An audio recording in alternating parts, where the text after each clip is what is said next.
Lady, and we're good. My name is Claudette Robinson. I'm referred to by Mr. Gordy first as, I'm starting all over. Okay. Too long. I'm going to just do it quick, short. I am Claudette Robinson, First Lady of Motown, and an original Miracle / Smokey Robinson in the Miracles. Tell me when you first met Mickey Stevens. I met Mickey Stevens in 1959. Where and how? I met Mickey Stevens in 1959 at Motown, which was Hitsville, which was also the recording studio and a number of other uses where Mr. Gordy and Miss Ray were at that time. Living on the other side, right? Okay, what were you doing? Well, we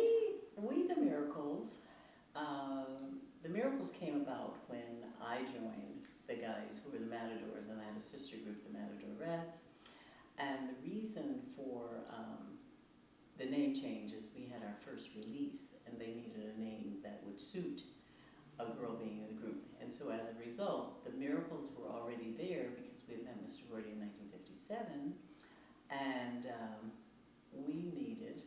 the company, needed an A&R person. And what a better person than, I didn't know it at the time, but Mickey. And he came in and he seemed to be very knowledgeable, about music, about signing artists, and a number of things that of course I had no knowledge of because I was like really green off the tree or something, so he just seemed to have this vast amount of energy as well as knowledge. And of course, the one thing is that I didn't realize he was as young as he was. I thought he was a lot older because of his mannerisms and his attitude about professionalism and taking care of business. What did you... 1 second, is this supposed to be going, clock's supposed to be moving? Time code? The time code's not moving, it stopped. You're going to tell me I'm start over. I might have got one. Right here, it's not moving on the side. It's recording though. Is it It was recording? 71 minutes, now it's 68 minutes. Okay. Oh. I'm just not seeing the time code move, so. I think it's just the setting on the camera. Oh, it's just Okay. No, it's good. Make sure we're getting. Yeah, so it's 68, if it's recording it though. Am I going okay? You're doing fine. Okay. So when you met Mickey, you thought he was older. I did. I thought that Mickey was older when we first met him because he was so professional in terms of having so much knowledge about the music industry.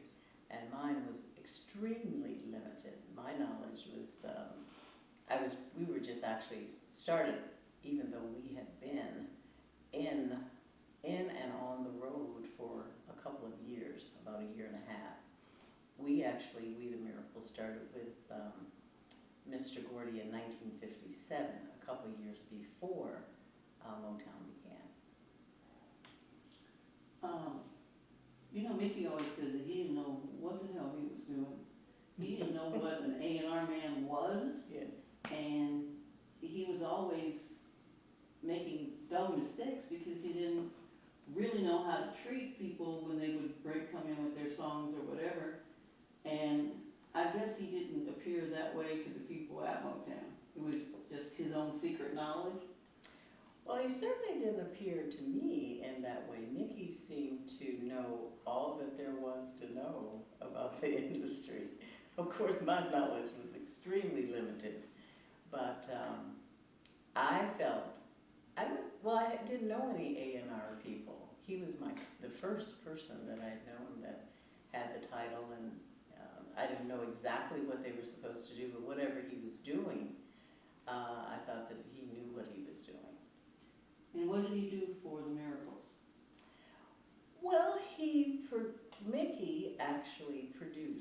several songs for the group. And I have to say that for me, many times the guys would do whatever they needed to do with songs or to work with him, and then they would bring me in after, so that I didn't have to spend a lot of time when they were doing whatever they needed to do in getting the record produced and eventually recorded. So many times the guys would just work together, and then they'd call me and say, Claudette, you know, it's your time to come in. But most of the time, it was just a matter of probably less than an hour. So, did you, We're gonna scoot back just a little bit. You're just playing with that little line. There you go. am I, Oh, you're fine, you're fine. It was just your feet were just getting close to it, so I'd rather oh, that's because just I scoot back keep- just a tiny bit. Are we good? I keep doing this? Yeah. She wants to relax her feet. Yeah, actually, I want to take a nap, but I guess I'll wait for 4 or 5 more hours. Did you ever go out on the road with Mickey? Not just, I did not.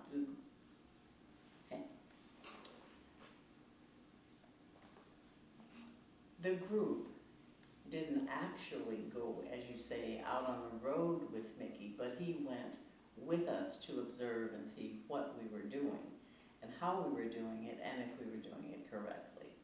That was a little bit later. It wasn't as soon as we met him, because he was so busy working in the studio with many, many artists and other people who were bringing their songs in, and you know, so many other, the company was so busy at that time. There was so much going on. It was so much excitement, and you know, people were like just thrilled that they had a record company, a real record company in Detroit, and they were just excited. You know, the excitement was it just exuded in the air, and I think that Mickey was a great part of that.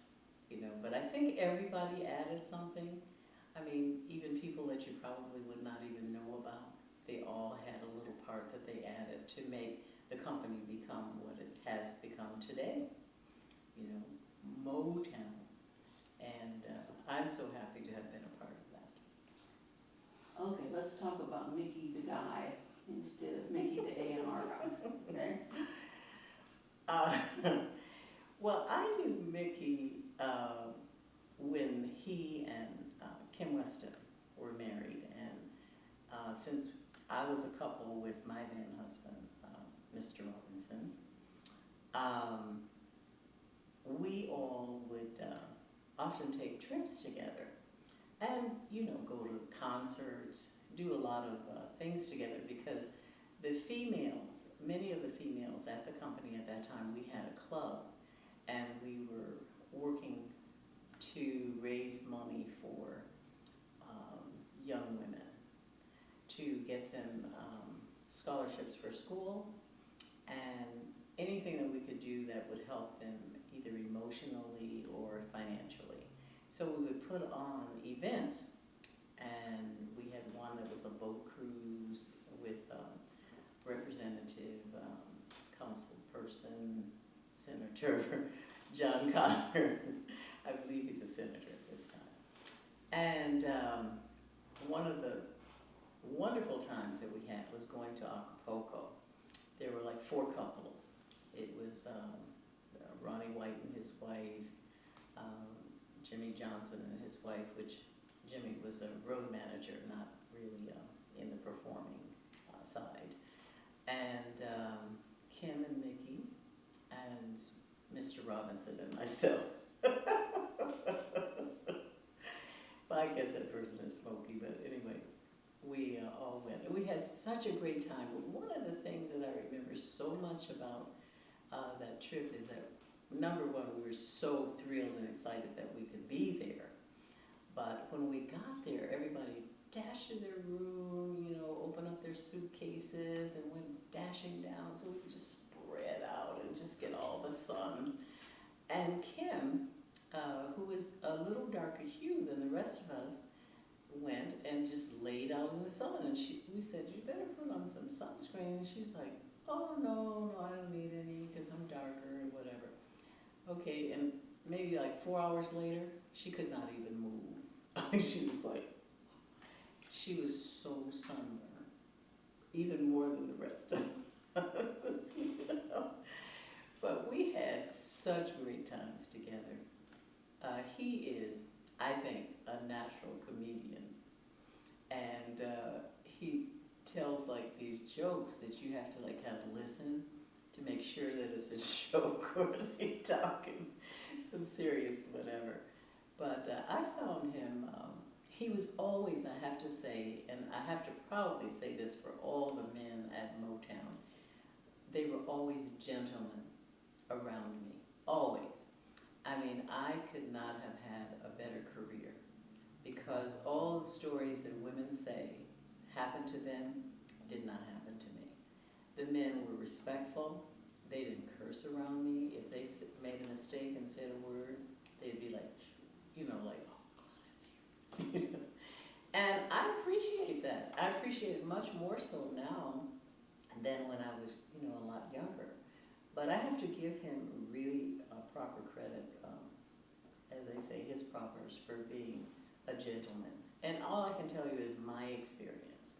And I feel like extremely blessed that I was a part and still a part of Motown. And having known Mr. William Mickey Stevenson, he was quite a guy, and still is today. Well, we're glad you were part of Motown too. You got anything? If you could describe Mickey in several words or a sentence, what would it be? And we just gotta watch the hair on the microphone. Oh, God, okay, I'm That's sorry. the other side, yeah. Okay, if you need me to repeat something or go over, I can do that. I think we're Because good. I was almost like drawn to have a conversation. And that's good, that's really good. Oh, okay. Either way, we can, if anything happens, I can fix it. Okay, you sure now, Yes. you know, and don't let me look too, you know, make me slenderly. I actually make me tall and thin and blonde, and they keep saying they are going to. And you'd like a sentence? Sentence or some words? If you could just maybe adjectives that describe him. Okay, just let me think for 1 second, because there's a lot of things that I don't want to go on and on and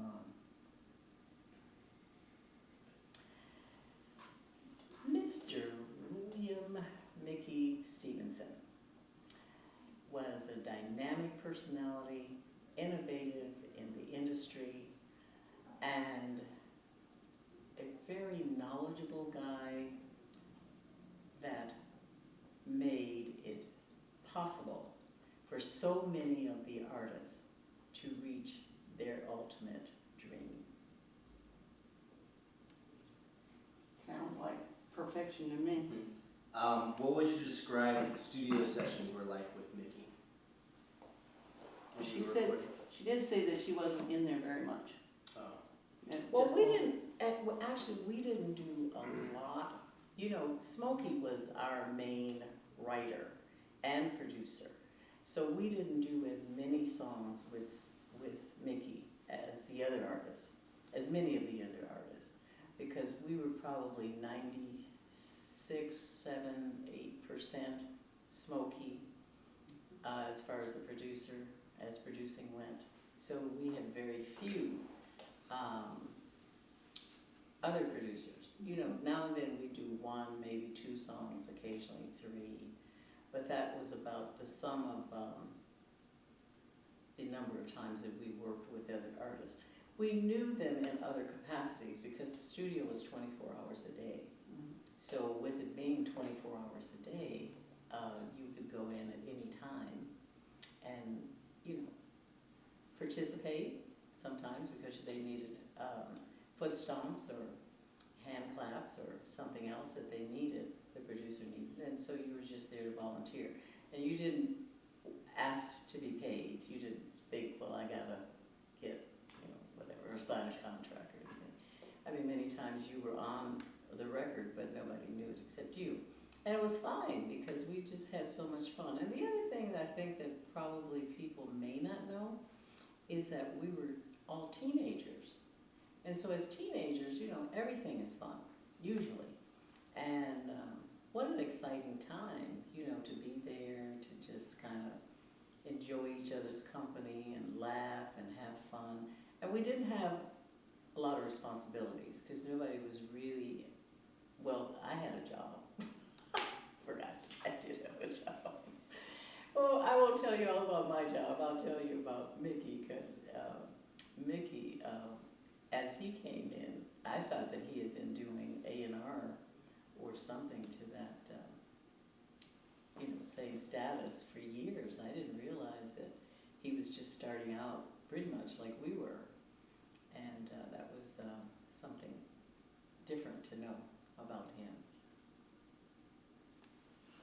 One last thing, when Mickey came into a room, did he bring some sort of energy? Was there any, did he inspire people like yourself to be more creative with your work, or maybe help you get to that next level? Well, Mickey is a dynamic personality. He's got swagger, And so when he comes into a room, he kind of like feels it to a certain degree. And I think with that kind of personality, it helps you, or it kind of like says, you should do your best, and you can do it, and this is the note, and this is how it should be done. And with that, you want to do it, and you want to make it right for him as well as for yourself. Because when someone is there and they seem to really be pulling or tugging at the heartstrings of the music, you want to make sure that you're, as I was the only girl, I wanted to make sure that my part was always correct, because the guys sometimes can be very critical, but they were always just kind of hanging in there, and they'd say, oh, you got it, you got it, you got your note, you got it, And we had a pretty good blend, and so it wasn't that difficult. We didn't have to go in, fortunately, the studio and rehearse for hours and hours and hours before you were able to record. We could just record. It didn't take us that long to do, we didn't have like how people say they did 90 takes. Well, we never did that, fortunately, because I think our group pretty much had a natural blend. Somehow we just came together. 4 people in the background that didn't seem like they would ever have been apart. Like if you would have had our group in today's time, they probably would not have chosen us. They would have chosen us for the ability of the music and being able to sing. But as far as our look, it's a girl, and it's a tall guy with glasses, a shorter guy that's a little thicker, and a thinner guy that's short. And they would have just probably have said, no, not a good plan. Individually say the names of the miracles. The miracles' names are Ronald White, which we call Ronnie, and he had the name of Mr. Exact.